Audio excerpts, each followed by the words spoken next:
Welcome back to my YouTube channel. कैसे हो आप? होप करती हूँ बहुत अच्छे होंगे, स्वस्थ होंगे, मस्त होंगे। आप सभी को हमारे ओर से राधे राधे हैं। और दोस्तों, आज की वीडियो को शुरू करते हैं। आप लोगों से छोटी सी रिक्वेस्ट है, वीडियो अगर पहली बार देख रहे हो, मेरे चैनल पे पहली बार विजिट कर रहे हो तो खूब सारा प्यार दीजिएगा, भी आएगी। सो आप लोग थोड़ा सा वीडियो को अच्छे से देखिएगा। आज की वीडियो पता है, मैं अपने कभी कभी ना मन में ऐसे बैठे बैठे कुछ चीज़ें चल रही होती है तो हमारे मन में वो हो जाती है, तो मैं कुछ चीज़ें शेयर करने वाली हूँ आप लोगों के साथ। अगर आप लोगों को समझ में आया, आप लोगों को मेरे थॉट्स अगर सही लगे तो आप लोग ज़रूर बताना, क्योंकि कुछ चीज़ें हमारी लाइफ में ऐसी होती है ना, जिस चीज़ को हम कभी सोच ही नहीं सकते हैं कि हमारे लाइफ में भी कभी ऐसा दिन आ सकता है, हमारे साथ भी कभी ये सब चीज़ें हो सकती है। तो चलिए करते हैं स्टार्ट। मैं भी एक लड़की हूँ और हर लड़की का पता है, कहीं ना कहीं ये सपना होता है कि जब मैं अपने ससुराल जाऊँगी ना, तो मैं सबको साथ लेके चलूँगी, सब मेरे होंगे, सबकी मैं सेवा करूँगी, सबके लिए हर चीज़ करूँगी। मतलब एक सपना होता है कि जैसे जितना प्यार मुझे माँ बाप के घर में मिला है ना, उतना ही प्यार मुझे वहाँ भी मिलेगा, और मैं भी दूसरे को ना, सामने वाला पर्सन को मैं भी इतना ही प्यार दूँगी। बट हर लड़की का बस ये सपना होता है, हर लड़की का। कोई भी लड़की शादी से पहले, या कोई भी लड़की ऐसा नहीं सोचती शादी होने के पहले कि मैं घर जाऊंगी तो मैं घर को तोड़ दूंगी, या फिर मैं घर जाऊंगी तो मैं उसके घर को बिखेर के रख दूंगी, मुझे नहीं उनके साथ रहना, नहीं मुझे उनके साथ रहना।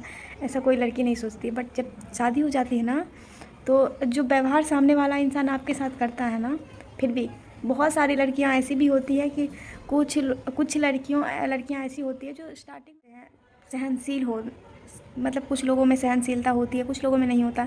तो वो स्टार्टिंग से अपने लिए स्टैंड लेते हैं, और जो अपने लिए स्टार्टिंग से स्टैंड नहीं लेते हैं ना, उसको सबसे ज़्यादा दुख होता है, मुझे लगता है, उसके ससुराल में। क्योंकि मतलब नहीं बोलते हैं कि अचानक से कुछ चीज़ें हो जाती है ना, तो वो हजम नहीं होती हैं, और स्टार्टिंग से वही चीज़ अगर आपके साथ हो रही है तो वो हजम होने लगती है।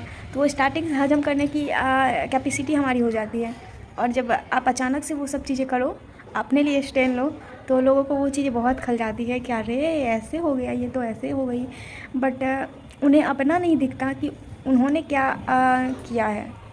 और ऊपर से ऐसा होता है कि सबके सामने एक बहू को पूरा बना दिया जाता है। मैं जितनी भी, जहाँ भी मैंने देखा है आस पड़ोस, कुछ ही घर ऐसे होते हैं जहाँ पे बहू को एक बेटी के जैसे ट्रीट किया जाता है। बहुत सारे फैमिली हैं ऐसे, ऐसा मैं नहीं कहूँगी कि बिल्कुल नहीं है, बहुत सारे फैमिली ऐसे हैं जो बहू को ना बेटी बना के रखते हैं, और बहू भी उसको माँ बाप के जैसे ही प्यार भी देते हैं।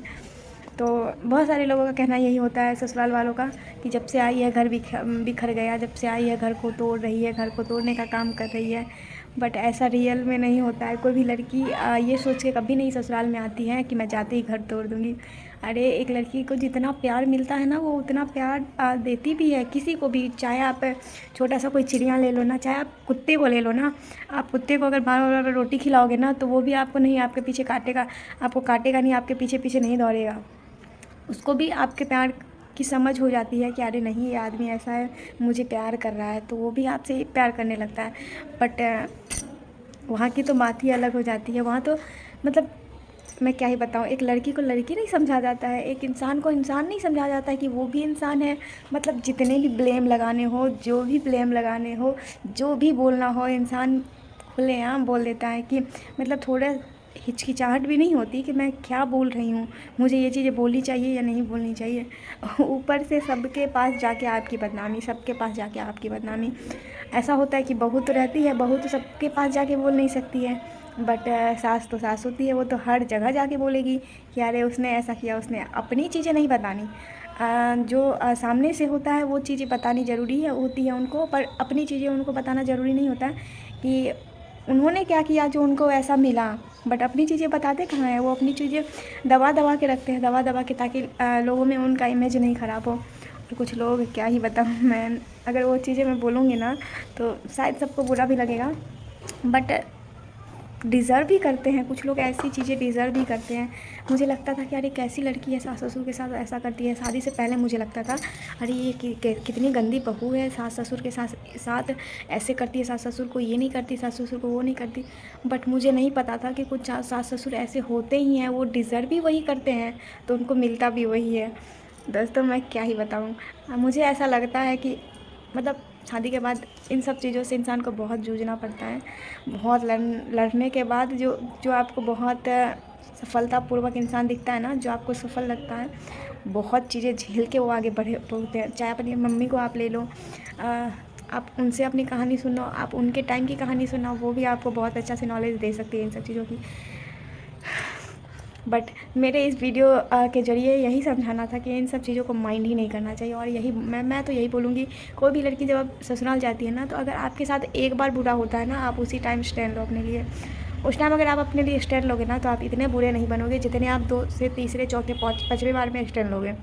स्टार्टिंग से एक बार आपने जिस चीज़ को एक बार आपने टोक दिया ना, वो चीज़ें आपके साथ दोबारा कभी करने की किसी की हिम्मत भी नहीं होती है। बट वही है, जो सह जाता है ना, तो उसके साथ आदमी उसके सर पे चढ़ के तांडव करने लगते हैं। खैर कोई बात नहीं, वीडियो कैसी लगी आप ज़रूर बताइएगा। और इन सब चीज़ों से डिप्रेशन तो बिल्कुल नहीं लेना चाहिए, क्योंकि इंसान वही चाहता है कि आप डिप्रेस हो, मर जाओ, हाँ, उनको तसल्ली मिल जाएगी। बट ऐसा करना नहीं है। बोलते हैं ना अनिरुद्धाचार्य जी, उन्हीं के छाती पे मूंग डालना है, तो वही करना है। टेंशन नहीं लेना है दोस्तों। मैं बार बार हर जगह यही चीज़ें देखती हूँ, चाहे आपके आसपास इधर उधर हर जगह, मतलब ऐसे बहू को दबाया जाता है जैसे कि मतलब वो इंसान ही ना हो। तो थोड़ा सा मेरे थॉट्स चल रहे थे, मैंने सोचा कि चलो इस टॉपिक पे वीडियो बनाना चाहिए। बट हर जगह अरे इंसान मजबूर हो जाता है इन सब चीज़ों को करने के लिए। वीडियो रील्स इतने सारे आने लगे ना, एक लड़कियां ऐसे वीडियोस बनाती है, इतना रो के वीडियो बनाती है ना, कहीं ना कहीं उन्होंने बहुत सफ़र किया होगा, बहुत चीज़ों को रोका होगा, तब जाके वो वीडियो बनाई है। ऐसे कोई ऐसे फ़ोन उठा के वीडियो नहीं बना सकता है। बट इन सब चीज़ों को भी बहुत सारे लोग गलत लेते हैं, लेकिन उन्हें पता नहीं होता कि उसने कितना सहने के बाद ये स्टैंड लिया है। खैर कोई बात नहीं, करते हैं इस ब्लॉग को एंड मिलते हैं आप लोगों से नेक्स्ट वीडियो में। So we take care.